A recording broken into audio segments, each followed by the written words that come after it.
నమస్కారములు.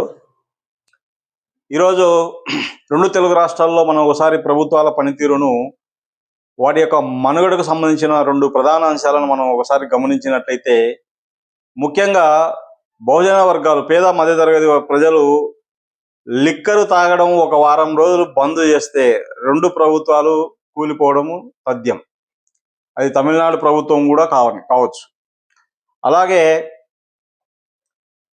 ప్రైవేట్ విద్యా వ్యవస్థలలోని విద్యా సంస్థలు అనగా ఓనర్లు, వారికి కూడా బోరు కొట్టి ఒకసారి మనం ఈ ప్రైవేటు విద్యార్థులకు విద్య బోధించొద్దు అంటే కూడా ప్రభుత్వాలు కూలిపోతాయి. అంటే మన రెండు రాష్ట్రాల రాజకీయ నాయకులు, రాజకీయ వ్యవస్థలు ఎంత దిగజారిపోయాయో ఒకసారి ప్రజలందరూ ఆలోచన చేయాల్సిన అవసరం ఉన్నది. అవి ఏ విధంగా అంటే, లిక్కరు అమ్ముకుంటే ప్రభుత్వాలు కూలిపోతాయి, ఆదాయం ఉండదు. అలాగే ప్రైవేటు విద్యాసంస్థల యాజమాన్యాలు మేము పాఠాలు చెప్పము అంటే కూడా ప్రభుత్వాలు కూలిపోతాయి.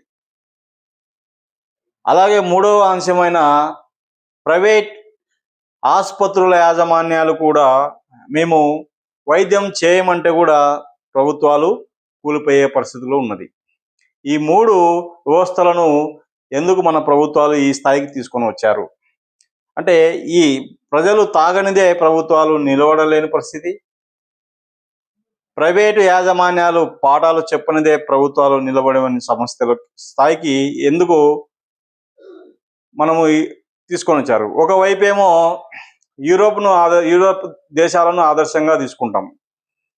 ప్రతిదానికి అక్కడికి పోతాము, పరిశీలిస్తాము, ఇక్కడ వాటిని అమలు చేయాలని చూస్తాము.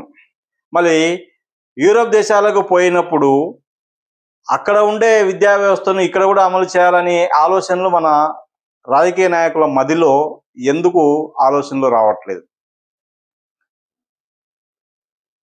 సో ఆ విధంగా మనం చర్చించుకుంటూ పోతే వారికి ఎలక్షన్లకు ముందు చెప్పిన అంశాలు, ఎలక్షన్ల తర్వాత చేసే అంశాలు వాళ్ళు ఎందుకు చేసుకుంటారో ప్రజలకు అందరికీ చాలా విశదీకరణము. కాబట్టి దాని గురించి మనం ఎక్కువ చర్చించాల్సిన అవసరం లేదు. వారికి అనగా క్లుప్తంగా వారికి ఎక్కడ ఆదాయం ఉంటుందో ఆ ప్రాజెక్టులు చేపడతారు. అదే విద్యలో అందరికీ ఇవ్వాలంటే మరి లక్షల కోట్లు కేటాయించాలో వారికి ఆదాయం ఉండదు. కాబట్టి ఇది స్పష్ట. అలాగే ఇంకొక కామన్ విషయం మనం ఇక్కడ చర్చించుకోవాల్సిన విషయం ఏంటంటే, లిక్కర్ షాపులను నిర్వహించడానికి మన యొక్క ఈ ఆబ్కారీ వ్యవస్థ చాలా ప్రణాళికాబద్ధంగా జనాభాకు అనుగుణంగా లిక్కర్ షాపులను కేటాయిస్తారు, వ్యాపారం చేస్తారు, సంతోషం. అదేవిధంగా కోట్ల మంది విద్యార్థులు రెండు తెలుగు రాష్ట్రాల్లోని అనేక ప్రాంతాలలో ఆయా ప్రాంతాలకు అనుగుణంగా విద్యా సంస్థలను నెలకొల్పాలా, ఆ విద్యార్థుల సంఖ్యకు అనుగుణంగా అక్కడ స్పోర్ట్స్ వ్యవస్థలు అనగా గ్రౌండ్లను నెలకొల్పాలా అనే అంశాలను ఎందుకు ఈ విద్యా వ్యవస్థ వాళ్ళు అనగా ఈ బోర్డు వాళ్ళు ఎందుకు ఆలోచన చేయలేదు?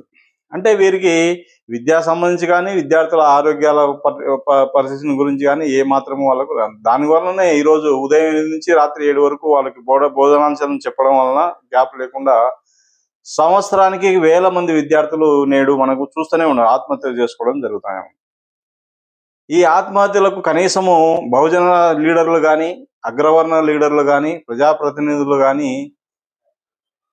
ఎక్కువ శాతంలో వచ్చి వాటిపైన విశ్లేషణ చేసే అవకాశాలు కూడా చాలా స్వల్పమనే చెప్పవచ్చు. ముఖ్యంగా ప్రధాన మీడియాలకు తీసుకుంటే, ఒక నేరస్తుడు జైల్లోకి పోయితే ఇప్పుడు ఒక 5 రోజులు అదే వీడియోలను తీస్తారు, ఆ నేరస్తుడు బయటకు వచ్చిన తర్వాత తిరిగి 5 రోజులు అదే వీడియోలను చూపిస్తున్నారు.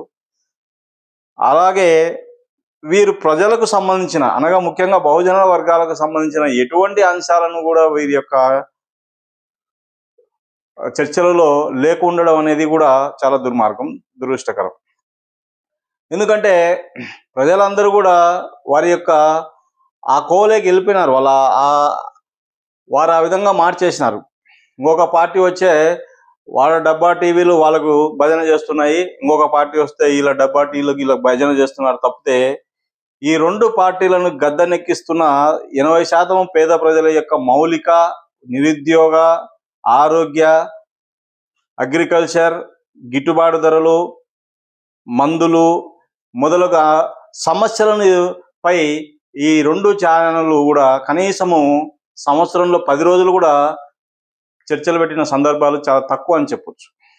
సో కాబట్టి ఈ 80% బహుజన వర్గాలందరూ కూడా చాలా తీక్షణంగా ఈ ఛానళ్ళను కూడా గమనించాల్సిన అవసరం ఉన్నది. ఈ ఛానళ్ళు ఏం చెప్తున్నారు? ఎప్పుడో జరిగిన అంశాలను, లేదా ఒక నేరస్తుడు జైలుకు పోతే 10 రోజులు చూపించడము, ఒక నేరస్తుడు బైక్ వచ్చే 10 రోజులు చూపించడం. ఆ నేరస్తులు జైలుకు పోయేది లేదు, వచ్చేది లేదు, అందరూ పోతున్నారు, మళ్ళీ బెయిల్ మీద వస్తుంటారు. అది ఒక భాగం. దాన్ని వీళ్ళు ఒక ప్రధాన అంశంగా ప్రజలకు మిగిలిన సమస్యలను అన్నిటినీ మరుగున వేసి ఈ అంశాలనే ప్రధానంగా చూపించి ప్రజా వ్యవస్థను నిర్వీర్యం చేస్తున్నారని చెప్పి అనేదే మా యొక్క ఒక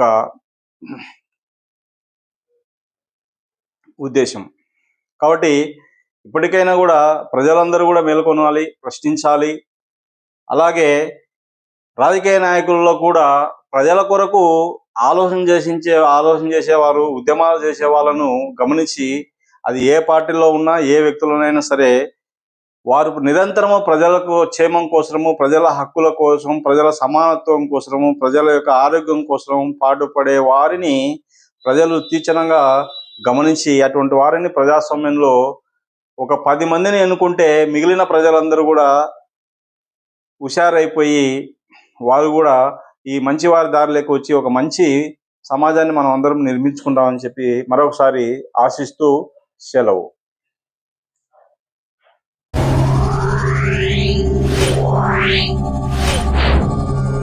Yeah.